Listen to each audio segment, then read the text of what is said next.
এই জামানাতেই মাসিহুদ দাজ্জালের ফিতনা বের হবে। আর দাজ্জাল সম্পর্কে নবী সাল্লাল্লাহু আলাইহি ওয়াসাল্লাম বলেছেন এ হচ্ছে ইতিহাসের সবচেয়ে বড় ফিতনা।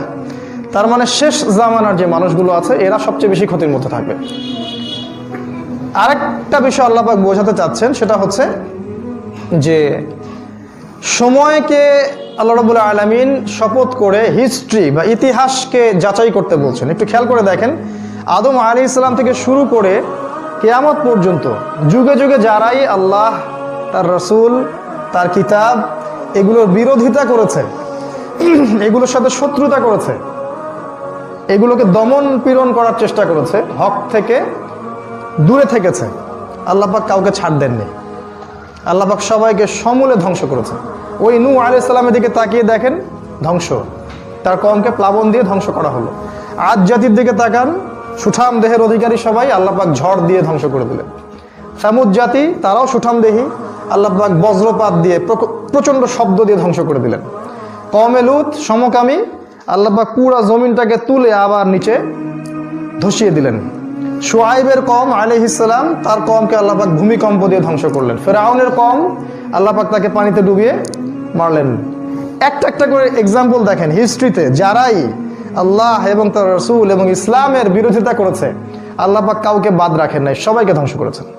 তাই এই যুগেও যারা ইসলাম, কোরআন এবং সুন্নাহর বিরোধিতা করবে আল্লাহ পাক এদেরকেও ছাড় দিবেন না ইনশাআল্লাহ, কাউকে আল্লাহ পাক ছাড় দিবেন না। আল্লাহ পাক সূরা বনী ইসরাঈলের মধ্যে বলেছেন, ওয়া ইম মিন ক্বরিয়াতিন ইল্লা নাহনু মুহলিকুহা ক্বাবলা ইয়াউমিল কিয়ামা। কিয়ামতের আগেই এমন কোন জালেম জনপদ নেই যাদেরকে আমি আল্লাহ ধ্বংস করব না। আও মুআযযিবুহা আযাবান শাদীদা, অথবা তাদেরকে প্রচন্ড শাস্তি না দিচ্ছি। কানা যালিকা ফিল কিতাবি মাসতুরা, আর এটা অনেক আগেই কিতাবে লেখা হয়ে গেছে, মানে তাকদীরের যে কিতাব লাউহে মাহফুজ সেখানে লেখা হয়ে গেছে অলরেডি। তো আমরা এই যুগের আবু জেহেল যারা আছে, এই যুগের যারা ফিরআউন, এই যুগের যারা নমরুদ, তাদেরকে সতর্ক করব। আল্লাহ পাক সময়ের কসম করে তাদেরকে সতর্ক করেছেন। প্রত্যেক যুগে যুগে আল্লাহর সুন্নাহ, ওয়ালান তাজিদা লিসুন্নাতিল্লাহি তাহওয়িলা, আল্লাহর সুন্নাতের মধ্যে কোনো ব্যত্যয় আপনি দেখতে পারবেন না।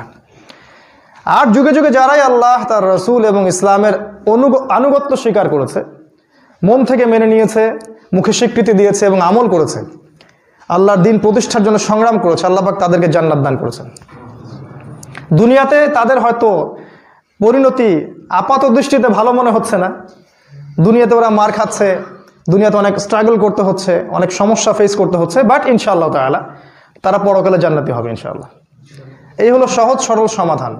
আল্লাহ পাক সময়